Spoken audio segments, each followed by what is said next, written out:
Welcome to a brand new video. This is Timelapse for my subscribers. Welcome back. If this is the first time viewing my channel, please be sure to like and subscribe. I want to direct your attention to the player which I'm playing against. I didn't realize it at the time. One of my teammates who was spectating me via Facebook realized that I was playing against Camp Gaming, and afterwards he said in the chat in our clan, "Hey, do you know who you played against?" I didn't realize it until I looked back. But he is playing a deck that he posted a video about a couple days prior. I actually didn't see the video before I ended up playing him, and I went back and watched. And if I had watched the video, I know that I would have played a little bit different, maybe a little bit more efficient. The P.E.K.K.A. actually caught me off guard. This is prior to OJ releasing a video about Tornado. The P.E.K.K.A. Tornado, if you haven't tried it, very exciting, very fun, actually kind of an entertaining deck to play. I think it's kind of funny that little fire spirit is just following that P.E.K.K.A., unable to move as quickly as it would like. Another thing is the placement of this Inferno actually negates a lot of the damage from the fire spirits as long as it's not locked on to another target. While this game is going, I won't talk too much about the gameplay, so hopefully you enjoy it. I will talk more in the next couple of rounds where I'm playing the Giant Lightning. I just want to take a moment to talk about the meta. It's something that I'm very interested in. I'm very active on Reddit, and I can see already that the new meta is developing, and there's always this friction. There are the players that enjoy change, and then there are the players that don't enjoy change. And I think the problem with this discussion is that a majority of the players that don't enjoy change come from a free-to-play background. Being free-to-play on a freemium game, you don't always have the option to adjust how you're playing. And that's where the real problem lies. People will get frustrated that the deck they've used since, say, 1,000 or 2,000 trophies is very inefficient to the new meta, whether it's balance changes or card release. And this is upsetting for people that are free to play because they don't have the gold they need to upgrade their cards, which is why everybody should focus on getting to tournament standard first, because the fastest you can progress is through challenges. But I do understand the difficulty of being a free-to-play player and not being able to level up your cards to where you would want them to be viable on whether it's ladder or classic challenges or grand challenges, whatever mode you're playing. So I do understand that that could be somewhat difficult for people to adapt to the new meta. That being said, I do believe that when change happens, change is good for a couple of reasons. As a highly skilled player, playing in a new meta, you have such an advantage playing against people using new decks that don't exactly know the most efficient tactics available, the definition of meta. In fact, when I'm playing this, nobody's really seen the Tornado, Bowler, Executioner combo, and you're seeing it in action right now. It is just deadly. Well, I guarantee in 1 month to 2 months, or 1 week to 2 weeks, however long it takes before the next balance changes come out, people are going to be running these cards constantly. So back to what I was saying, the free-to-play players struggle to adapt, whereas the people that have max cards or at least tournament standard cards, balance changes are great. You're able to go into grand challenges and win a little bit more easily than at the end of the 33-day stretch with no changes, because you can run a new deck and nobody's seen it before, nobody knows how to react, and that's what I do like about balance changes or new card release. For a moment I'm going to pause and talk more about this battle that's on screen. The Giant Lightning deck is a very strong deck against my deck. For all intents and purposes, I'll just call it the Executioner Bowler Control. And whenever I see a Giant, I always put my Bowler in the same lane in the hopes that I can get an Executioner as well as a Tornado to do damage to all their troops. If they Lightning both of them, hopefully I have an Inferno in hand to then take care of the Giant. I did not, and I wasn't able to.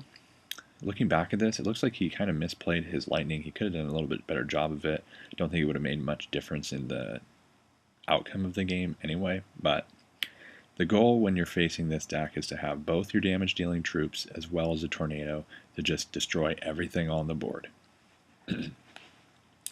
So back to what I was talking about with the meta. I really enjoy when there are changes. I don't think that it's a bad thing for the game. I think it is difficult for free-to-play players to take advantage of new cards as quickly, but I do think that it does make a nice mix to the game. What's unfortunate is we've had our Royale Premier League game right after the balance changes. That was a difficult pill to swallow.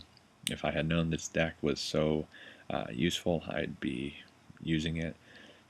But, oh well. So, I do enjoy new cards, but what I think would be better at this point is a change to where the reset range occurs. We had a reset range change about 5 months ago, which is 7 months after the game came out. And then what that reset change did was make it so that we didn't have 250 million players all under 3,000 every 2 weeks. Right now we have about 500,000 players that pass the reset range every season. And when 500,000 players get reset, the ones that are a little bit weaker that are still playing get pushed down. And the ones who get pushed down eventually run into people that are weaker than them, and those players get pushed down. And this trend continues all the way down to about the 2,000 range where we have the trophy inflation. And it's unfortunate because there are many, many players that just aren't able to compete at the 4,000 range and suffer and aren't able to make it all the way to the reset range. So one change would be to increase the reset range. By increasing it to about 5,000, that would make it so that there aren't as many people being affected by the suppression of the reset range. Ideally, the reset range should change every 2 weeks. And my suggestion is at the end of the 2-week period for the season, why don't we look at who came in 100,000th? If there are 200,000 people above reset range, find whoever was 100,000th and make that the new reset range.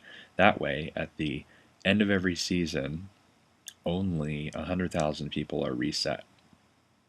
It would continue to have the reset range rise and rise and rise, and in a perfect world, if reset range was extended towards infinity, I have a math background, don't forget, we would have level 1s at about 1,000 trophies or under, level 2s somewhere around 1,000 to 2,000, all the way up to, say, level 13s around 13,000.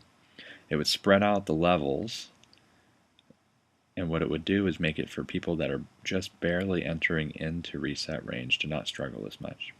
I think that's one possible solution. Enough about that. Back to this deck. I've been having great success with this deck on ladder as well as grand challenges, and I believe the reason is most of the cards in this deck don't really suffer from a level disadvantage. Bowler is an example, it's not that weak to lightning. My Executioner is level 4, which is weak for the 5,000 range, it dies to lightning. Both of them die to rocket sometimes.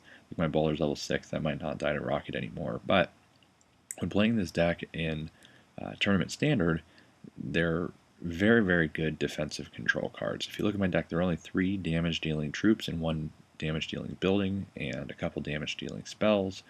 I guess you could argue everything does a little bit of damage, but for the most part, we don't have too many troops running around on the board.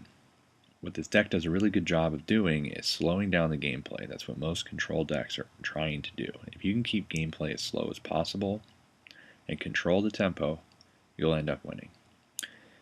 There's a couple of tornado tactics that are really exciting. One is right here. Tornadoing when there's a bowler tanking takes care of the troop that's trying to distract you, throws the other person off. It basically makes them waste the 2 to 5 elixir, whatever they put in front of you. The other one is with the Executioner using Tornado. Most of the damage is dealt by Graveyard, however. For those of you that watched my previous video, I'd love to hear in the comment section below how this deck has been going for you. Working on another video, it takes me a little bit of time. I do work a full-time job. I'm very, very busy, but I'm starting to get the hang of this. I'm starting to work with Adobe Premier Pro. There's an example of him not lightning my Executioner, and I have too many troops doing a little bit of damage. He knows the game's just about over. We have this beatdown type deck variant going now. I do want to thank everybody that watched my videos and has subscribed. Do remember to like and subscribe if you haven't already, and I look forward to seeing you next time.